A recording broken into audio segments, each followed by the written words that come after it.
예배 자리에 나오신 성도님들을 주님의 이름으로 환영하고 축복합니다. 우리 이 시간 우리 신앙을 우리 하나님 아버지께 고백하도록 하겠습니다.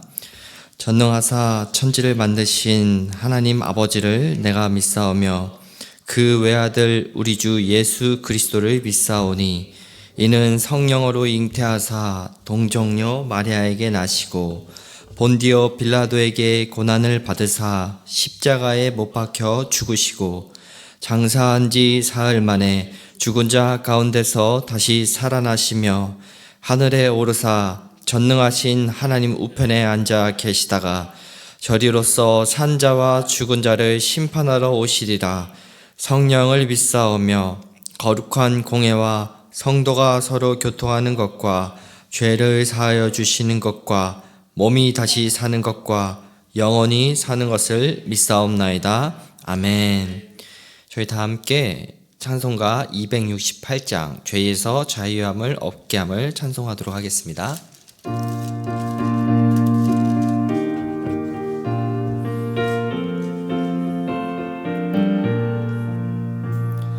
죄에서 자유를 얻게 함은 보혈의 능력 주의 보혈 시험을 이기고 승리하니 참 놀라운 능력이로다. 주의 보혈 능력이 또다. 주의 피 믿으오. 주의 보혈 그 어린 양의 매우 귀중한 피로다. 육체의 정욕을 이길 힘은 보혈의 능력 주의 보혈 정결한 마음을 얻게 하니 참 놀라운 능력이로다. 주의 보혈 능력이 또다. 주의 피 믿으오. 주의 보혈 그 어린 양의 매우 귀중한 피로다. 눈보다 더 희게 맑히는 것 보혈의 능력 주의 보혈 부정한 모든 것 맑히시니 참 놀라운 능력이로다.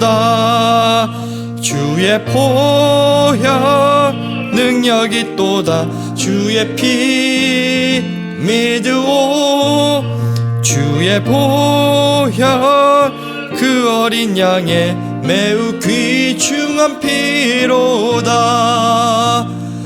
구주의 복음을 전할 제목 보혈의 능력 주의 보혈 날마다 나에게 찬송 주니 참 놀라운 능력이로다.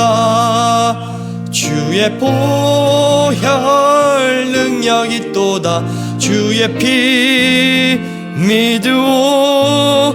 주의 보혈 그 어린 양의 매우 귀중한 피로다. 아멘. 오늘 함께 볼 하나님의 말씀은 창세기 4장 1절부터 12절 말씀입니다.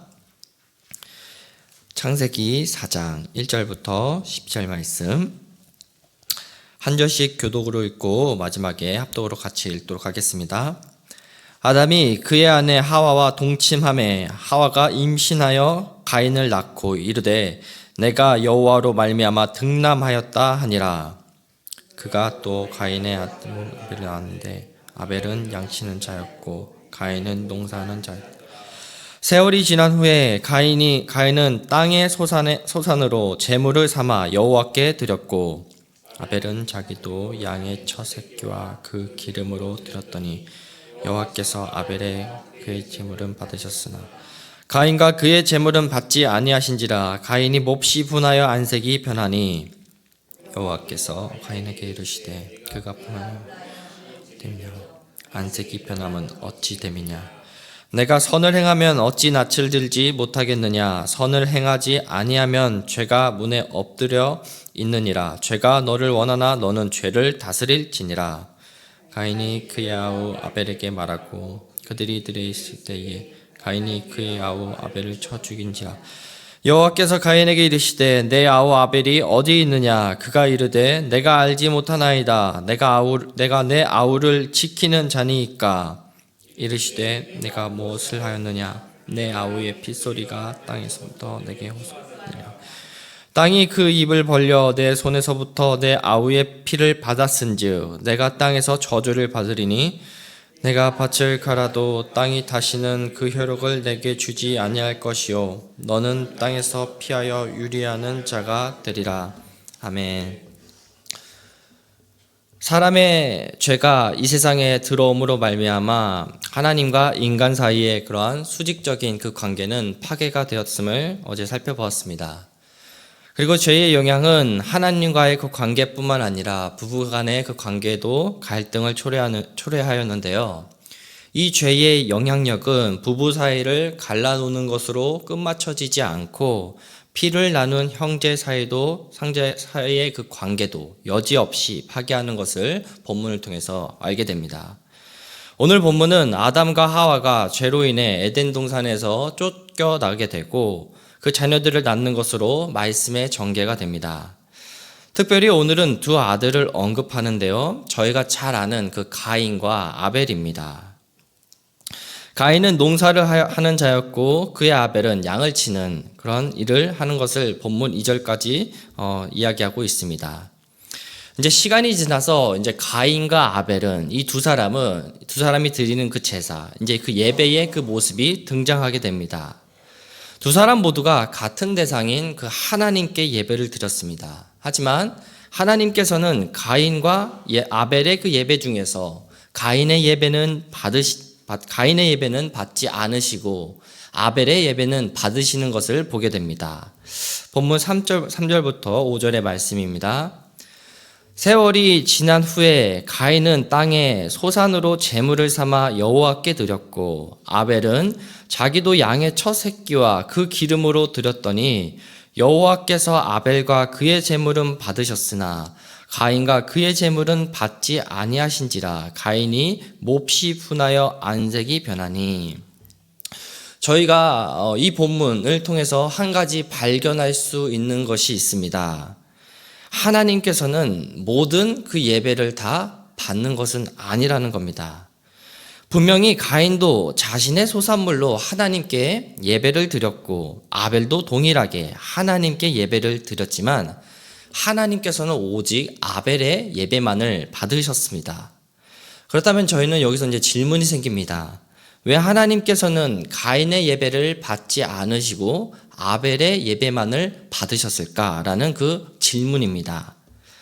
흔히 어떤 분들은 가인이 땅의 소산물로 예물을 드렸고 아벨은 피의 제사로 예배를 드려서 하나님께서 예물을 받은 거라고 하는 분들이 있는데요.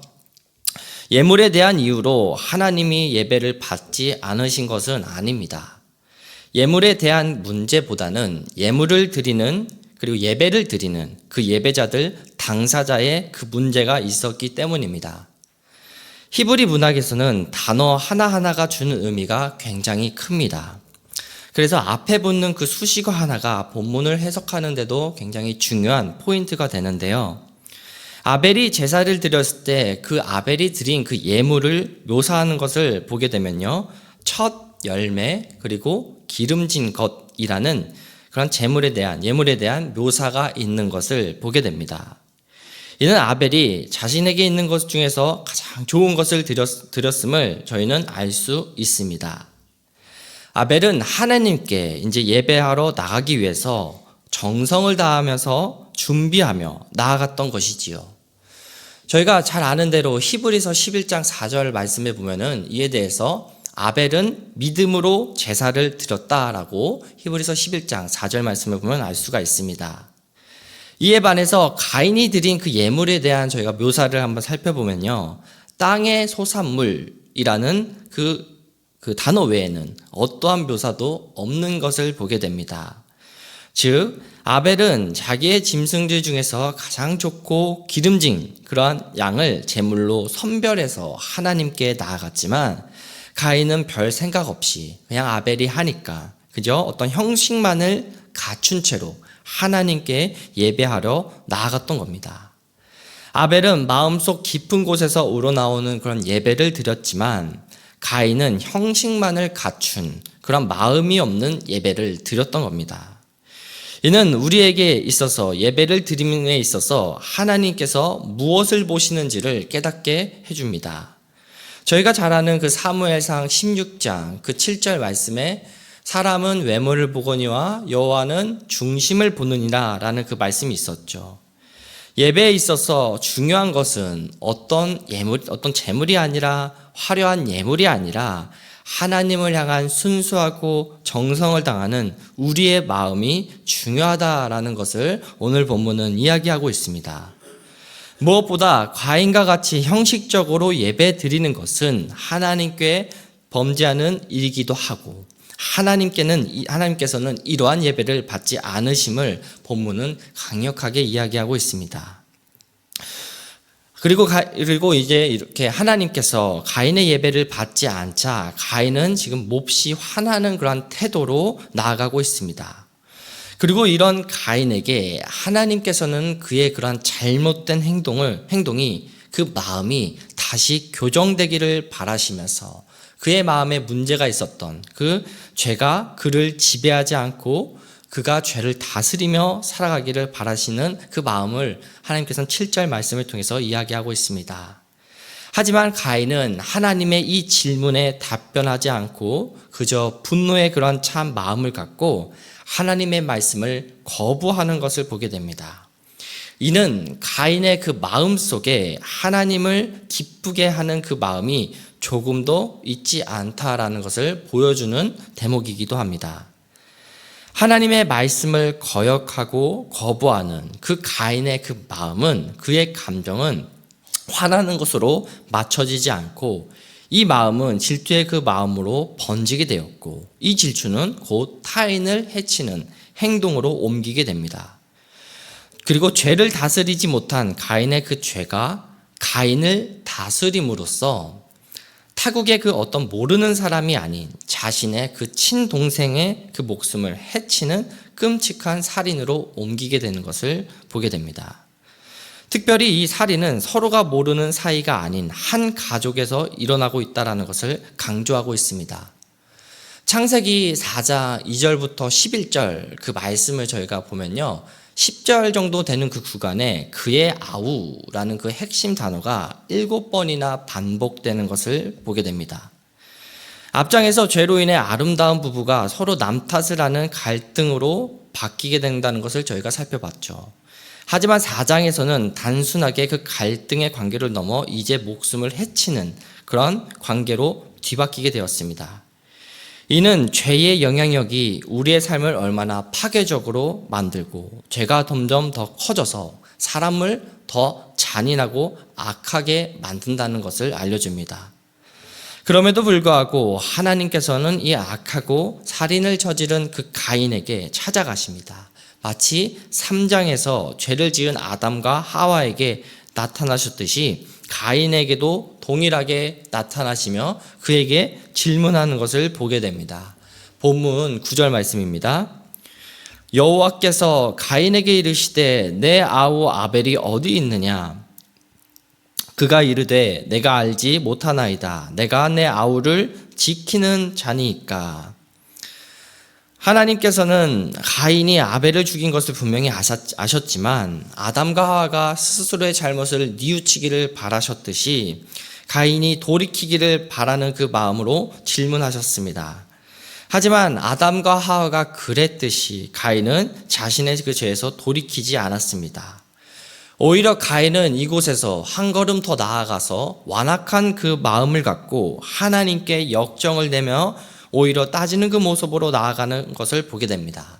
자신이 아우를 지키는 자이니까. 이 말을 조금 더 강하게 이야기하면 내가 당신과 같은 자입니까? 내가 하나님이냐? 라는 그런 뻔뻔함으로 하나님께 지금 역정을 내고 있는 겁니다. 앞에서 언급한 대로 본문은 형제 아우라는 그 단어가 7번 사용되었다라고 했습니다. 이는 가인이 그의 아우를 지키는 자가 되어야 했음을, 그의 아우를 함께 돌보는 자가 되어야 했음을 이미 본문은 이야기하고 있는 겁니다. 하지만 가인은 그의 동생 아벨을 지키고 돌보며 살아가기는커녕 오히려 인류 최초의 그 살인이라는, 그것도 형제 살인이라는 끔찍한 그 살인의 그 시초를 뿌리게 됩니다. 이에 대해서 하나님께서는 회개할 기미가 보이지 않는 그 가인에게 형벌을 내리십니다. 성경에서 사람이 저주를 직접적으로 받는 게 기록된 것은 가인이 처음입니다. 이는 하나님의 형상을 한 인간을 죽인 일이 얼마나 심각한 범죄이며 하나님의 창조 섭리를 벗어나는 일인지를 알게 합니다. 그리고 가인의 죄로 인해서 땅이 또 한 번 저주를 받음을 말씀하십니다. 하나님께서는 앞으로는 땅이 이전과 같은 풍요로움을 주지 않을 것이라고 선언하였습니다. 에덴 동산의 일 때문에 땅은 이미 처음 창조되었던 그 효력을 잃었습니다. 하지만 이번 일로 그나마 남아있던 그 땅의 생산성이 더 악화된 것입니다. 그래서 가인은 한 곳에 정착하지 못하고 세상을 떠돌며 살아가야 한다는 그 선고를 받는 것으로, 형벌을 받는 것으로 오늘 말씀은 이렇게 마치게 됩니다. 사랑하는 성도 여러분, 오늘 말씀을 통해서 두 가지를 함께 점검하는 시간이 되길 바랍니다. 먼저 첫 번째로는 우리의 그 예배의 태도가 하나님이 받으시기에 합당한 모습인지를 돌아보는 시간 되기를 바랍니다. 가인과 같이 그저 형식만 갖추며 살아가는 그 모습으로 우리가 그 예배의 자리를 혹시 나오고 있지 않은지를 한번 살펴보는 시간 되길 바랍니다. 두 번째로는 우리 일상 가운데 그러한 회개할 부분들이 무엇이 있는지를 다시 한번 확인하길 바랍니다. 죄가 사람의 그 마음을 더욱 완악하게 만들고 잔인하게 만들어 우리의 삶을 파괴하는 것을 가인을 통해서 발견하게 됩니다. 그 작은 죄의 영향력이 너무나도 끔찍하고 무서운 것임을 보게 되는 것이지요. 하나님께서는 죄를 지은 아담과 하와에게 그리고 가인에게 먼저 찾아가심으로 그들이 돌이키기를 바라셨습니다.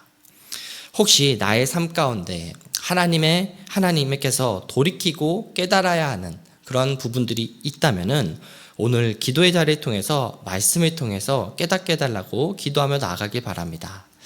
그래서 우리가 삶에서 날마다 그 하나님의 자녀로서 예배자의 그 모습으로 살아가 우리의 모든 일상이 하나님께서 받으시는 그 예배자의 삶을 살아가시는 우리 성도님들 한 분 한 분 되시길 주님의 이름으로 축복하고 기도합니다. 오늘 말씀을 갖고 세 가지를 두고 기도하길 바랍니다. 먼저 첫 번째로는 하나님, 형식만을 갖춘 예배가 아니라 저의 마음 가운데 온 마음과 정성을 다하는 그 예배자로 저희들이 회복되게 해달라고 기도합시다. 두 번째로는 그 참된 예배자의 그 모습을 회복함으로 말미암아 우리의 일상에서 하나님의 일하심이, 하나님의 나라가 이루어지면서 살아가게 해달라고 기도합시다. 마지막 세 번째 기도 제목입니다. 경북 지역 산불 피해 복구를 위한 헌금을 통하여 하나님의 사랑이 잘 전달되고 그곳에서 소망이 샘솟게 해달라고 저희가 이 세 가지 기도 제목을 갖고 오늘 이 시간 하나님 아버지께 나아가도록 하겠습니다. 다 같이 기도하겠습니다. 하나님 아버지, 오늘도 저희를 또 예배의 자리로, 기도의 자리로 불러주심에 하나님 감사함을 드립니다. 하나님, 저희들이 이 시간 말씀을 통하여서 다시 한번 저희들을 점검하는 시간을 갖기를 원합니다. 하나님, 가인과 아벨 두 사람 모두가 하나님이라는 동일한 그 대상을